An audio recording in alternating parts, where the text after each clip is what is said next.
কোনো একটা জায়গায় আগে ছিলাম বা ভবিষ্যতে থাকবো এমন যদি বোঝায়, তাহলে এরকম বাক্যকে ইংরেজি করার সময় ওয়াজ এর বা উইল বি দ্বারা ব্যবহার করা হয়। ওয়াজ এর ব্যবহার হবে কোথাও ছিলাম বা ছিল এরকম বোঝানোর ক্ষেত্রে ওয়াজ এর ব্যবহৃত হয়। আর উইল বি ব্যবহৃত হবে কোথাও থাকবো এরকম বোঝালে, থাকবো বা থাকবে এরকম বোঝালে উইল বি ব্যবহৃত হবে।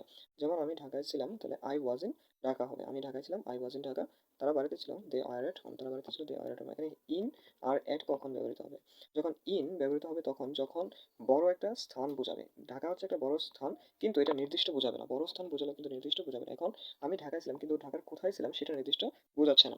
তারপর হচ্ছে যে দে আর এট হোম, এখানে হোমকে নির্দিষ্ট করতেছে, বাড়ি নির্দিষ্ট করতেছে, এটা একটা ছোট জায়গা। তো ছোট জায়গার পূর্বে অবশ্যই অ্যাট বসে। আর এটা যেহেতু নির্দিষ্ট করতেছে, তাই এখানে অ্যাট ইউজ করতে হবে। সে মার্কেটে থাকবে, he will be in market. সে মার্কেটে থাকবে, he will be in market. কোনো কিছু থাকবে এরকম বোঝালে উইল বি ব্যবহৃত হয়। তাহলে হচ্ছে he will be in market, সে মার্কেটে থাকবে। এখন মার্কেট একটা বড় প্লেস, এই বড় প্লেসের পূর্বে সবসময় ইন বসে। আর এটা নির্দিষ্ট নয়, অর্থাৎ মার্কেটের কোথায় আছে সেটা নির্দিষ্ট নয়, এই জন্য মার্কেটের পূর্বে ইন ব্যবহৃত হবে। আমি ইউনিভার্সিটিতে থাকবো, I will be at university. তো এখানে থাকবো বোঝাচ্ছে উইল বি।